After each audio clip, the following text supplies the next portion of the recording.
Assalamualaikum warahmatullahi wabarakatuh. Di sini kami akan menjelaskan tentang metode transportasi Pogel yang merupakan mata kuliah program linear dengan dosen pengampu Ibu Anastiani MPD oleh kelompok 1 yang beranggotakan Lisna Landasari, Siti Fitridiaroh, Siti Nurdianti, Siti Rahmawati, dan Tita Nurfitria. Metode Vogel merupakan metode yang digunakan untuk mendapatkan solusi yang optimal, tetapi hanya sekali menentukan alokasi pada satu sel, maka alokasi tersebut tidak berubah lagi. Langkah-langkah dalam penggunaan metode Vogel. 1. Susunlah data yang ada di dalam tabel lokasi, seperti dalam metode stepping stone. 2. Carilah indeks tiap-tiap baris dan kolom. Indeks sebesar selisih antara biaya terendah dengan nomor 2 terendah dalam kolom atau baris itu. 3. Mengisi satu segi 4. Pilih kolom atau baris dengan indeks terbesar. Isi sebesar isian maksimum pada kotak dengan biaya terendah. Bila kapasitas sudah terpakai seluruhnya, maka semua segi 4 yang belum terisi kita beri tanda silang. 4. Memperbaiki indeks. Setelah pengisian, berarti salah satu kolom atau baris tidak bisa diisi lagi. Buat indeks yang baru, pilih biaya terendah dan silang yang kosong. Nah, di sini ada contoh soalnya. Mari kita baca saja. Suatu perusahaan yang mempunyai 3 buah pabrik yang bertempat di pabrik W, H, dan P memiliki kapasitas produk masing-masing pabrik secara berurutan sebesar 90, 60, dan 50 ton. Masing-masing perusahaan menghadapi masalah alokasinya, hasil produksinya dari pabrik-pabrik tersebut ke daerah penjualan di A, B, dan C dengan kebutuhan konsumen masing-masing 50, 110, dan 40 ton secara berurutan. Nah, yang menjadi pertanyaannya, bagaimana cara perusahaan tersebut memecahkan masalah alokasi hasil produksinya supaya biaya transportasi minimum. Nah, di sini ada ongkos untuk setiap perpindahan dari pabrik menuju lokasi konsumen dalam bentuk dolar. Nah, tadi kan udah dikatakan ya, di sini ada tabelnya. Pabriknya itu bisa dikatakan ada 3. Nih, ada pabrik W, pabrik H, dan pabrik P. Nah, daerah tempatnya, lokasi yang akan ditujunya, di sini bisa dikatakan ada A, B, dan C. Nah, dari pabrik W menuju daerah A, ongkosnya itu 20. Nah, sedangkan dari pabrik W ke daerah B, ongkosnya 5. Ini tuh per tonnya. Jadi kalau setiap 1 ton itu biayanya itu ataupun ongkosnya itu ke daerah tertentunya itu ada yang 20. Terus dari pabrik W ke daerah B 5 dan dari pabrik W ke daerah C itu 8 biayanya. Nah, dan seterusnya. Nah, untuk kapasitasnya kan tadi udah dikatakan, kapasitasnya itu berurutan kan ya. Jadi pabrik W itu punya kapasitasnya hanya 90, sedangkan H itu mempunyai kapasitasnya 60, sedangkan pabrik terakhir, pabrik P, memiliki kapasitasnya itu 50. Selain itu, di sini kan daerah pabriknya itu menginginkan atau membutuhkan dari daerah A itu 50, terus daerah B itu 110, dan daerah C itu membutuhkannya 40. Jumlah dari permintaan dan jumlah kapasitasnya itu sama, yaitu 200. Gitu ya untuk contoh soalnya, dan nanti akan diselesaikan oleh rekan saya. Nah, kita akan menyelesaikan soal tersebut ya. Pertama-tama kita menyusun tabel alokasinya. Nah, tabel alokasinya ini terdiri dari baris dan kolom. Barisnya itu ada baris pabrik kue, pabrik H, pabrik P, dan kebutuhan gudang. Lalu yang kolomnya ada daerah A, daerah B, dan daerah C. Kita masukkan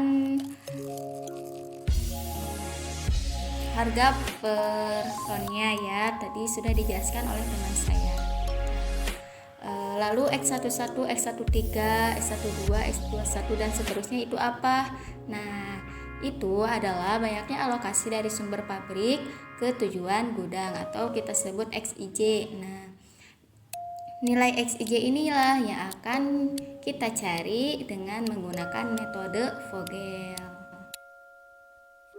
Langkah yang kedua yaitu mencari indeks dan mengisi kotak atau sel yang kosong.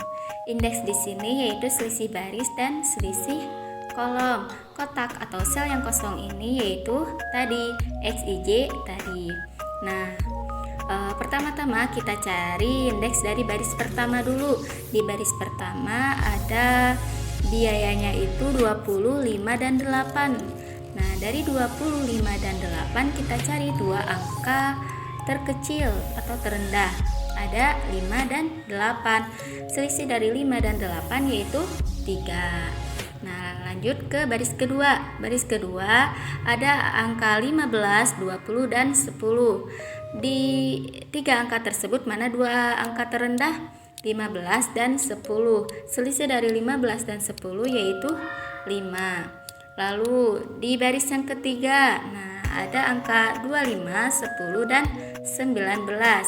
Nah, dari angka tersebut mana dua angka terendah? Ya, dua angka terendah yaitu 19 dan 10.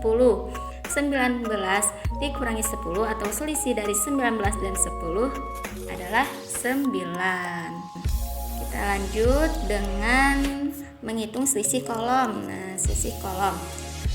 Kolom pertama atau daerah A, nah ada biaya 20, 15, dan 25. Dari 20, 15, dan 25, mana dua angka terkecil? Yaitu 20 dan 15. Selisih dari 20 dan 15 yaitu 5. Lalu ada di kolom kedua ada angka 5, 20, dan 10. Mana dua angka terkecil? 5 dan 10. Selisih dari 5 dan 10 yaitu 5. Lalu di kolom yang ketiga ada angka 8, 10, dan 19.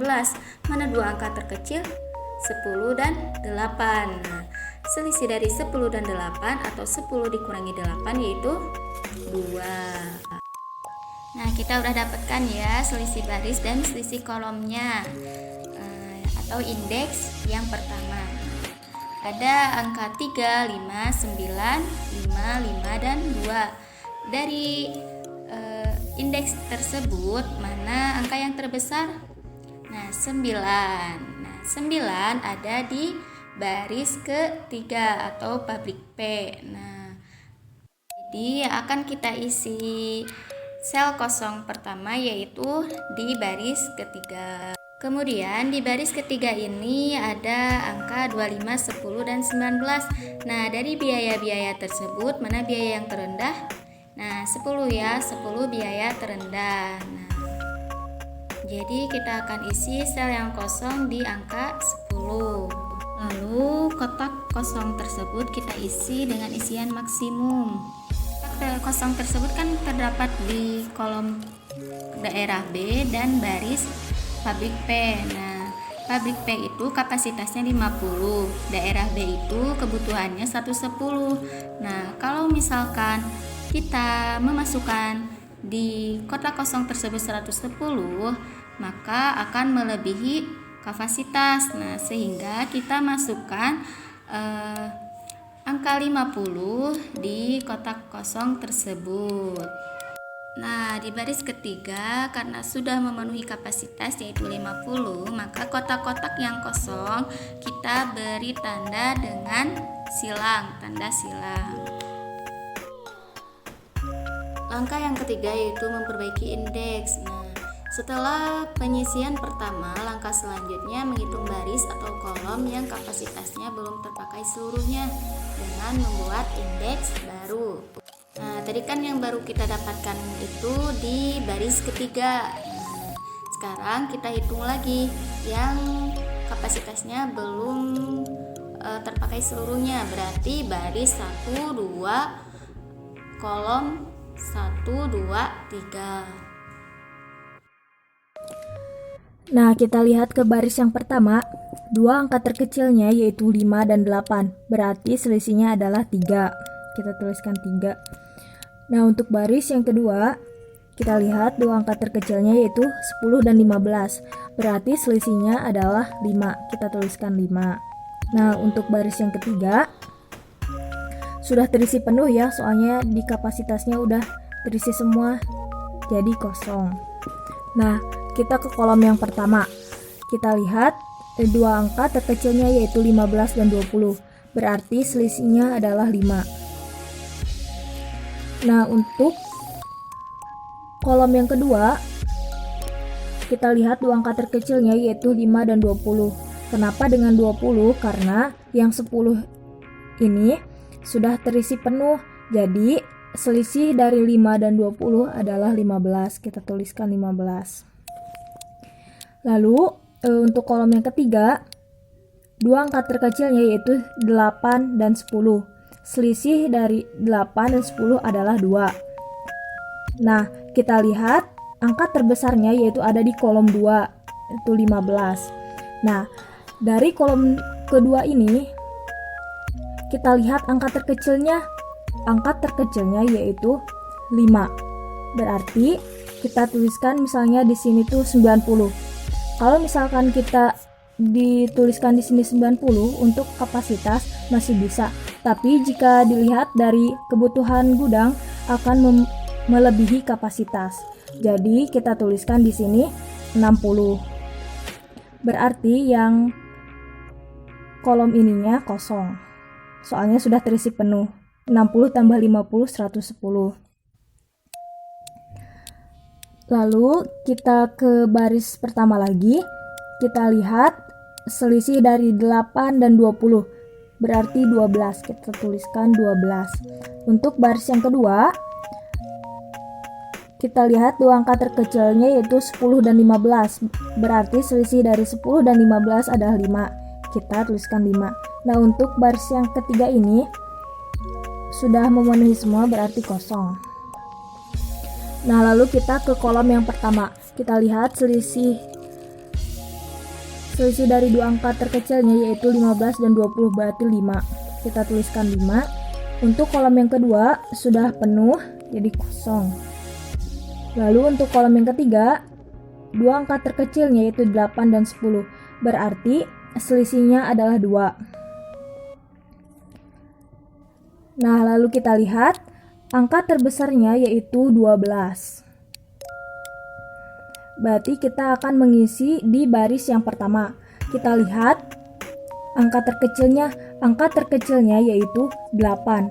Nah, kita lihat kapasitasnya ada 90, tapi kita sudah mengisinya dengan 60, berarti sisanya tinggal 30. Kita tuliskan 30. Berarti yang di daerah A sudah habis. Soalnya 60 tambah 30 sama dengan 90. Kita lihat lagi ke baris yang pertama. Untuk baris yang pertama sudah terisi semua, berarti selisihnya di sini kosong. Lalu ke baris yang kedua kita lihat ada dua angka terkecil yaitu 10 dan 15. Berarti selisihnya adalah 5. Kita tuliskan 5. Lalu ke baris yang ketiga kita lihat semuanya sudah penuh, berarti kosong. Nah, lalu kita ke kolom yang pertama. Di sini di kolom yang pertama tinggal tersisa yang 15, berarti kita tuliskan 15. Nah, di kolom yang kedua sudah terisi semua, berarti kosong.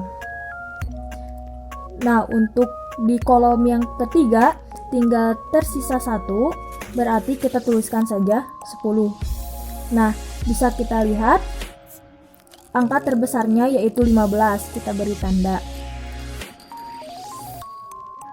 Nah, di sini di kolom yang pertama ini kita lihat angka terkecilnya yaitu 15. Lalu kita lihat di kapasitasnya yaitu ada 60. Kalau kita tuliskan di kolom pertama ini angka 60 di kapasitas masih bisa, tapi jika kita lihat kebutuhan gudangnya yaitu 50 berarti melebihi kapasitas. Lalu kita tuliskan saja di sini 50. Nah, lalu di sini di kolom ketiga kita tuliskan 10. Jadi semuanya sudah terisi penuh. Sehingga langkah selanjutnya kita akan menentukan biaya minimum. Menentukan biaya minimum yaitu dengan menjumlahkan kotak-kotak yang terisi dengan angka, bukan yang diberi tanda silang ya. Nah, kotak yang terisi dengan angka tersebut dikalikan dengan biaya ongkosnya. Kotak-kotak tersebut yang berada di daerah WB, WC, HA, HC, dan PB. Kita jumlahkan kotak-kotak tersebut, angka-angka yang ada di kotak tersebut. Teman-teman bisa lihat sendiri ya perhitungannya di PPT. Nah, sehingga didapatkan hasil sama dengan 1890. Dari penyelesaian yang telah dikerjakan, maka kita bisa mengambil kesimpulan. Supaya perusahaan mengeluarkan biaya minimum, maka pengalokasiannya adalah kita mulai dari pabrik kue. Di sini daerah A atau gudang A adalah X. X itu hasilnya adalah 0. 0 dikali 20 sama dengan 0. Maka hasil yang X ini kita tidak usah tulis karena hasilnya pasti adalah 0. Lalu di pabrik kue daerah B atau gudang B ada 60 ton dikali $5, hasilnya adalah $300. Pabrik kue di gudang C atau daerah C ada 30 ton dikali $8, hasilnya $240. Lalu di pabrik H di gudang A atau daerah A 50 ton dikali $15, hasilnya $750. Di pabrik H di gudang C atau daerah C ada 10 ton dikali 10, hasilnya adalah $100.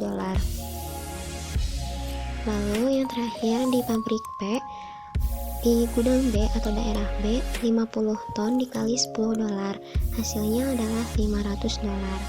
Nah, karena perkaliannya sudah diketahui dan kita sudah hitung, maka dari perkalian ini, dari hasil perkalian ini kita jumlahkan sehingga diperoleh 1890. Jadi, biaya transportasi minimum perusahaan tersebut adalah sebesar $1.890. Agar lebih paham mengenai metode transportasi Vogel, kami sudah menyiapkan 2 soal. Selamat dikerjakan. Terima kasih telah menonton video ini sampai selesai. Semoga bermanfaat ya. Kami pamit. Wabillahi taufiq wal hidayah. Wassalamualaikum warahmatullahi wabarakatuh.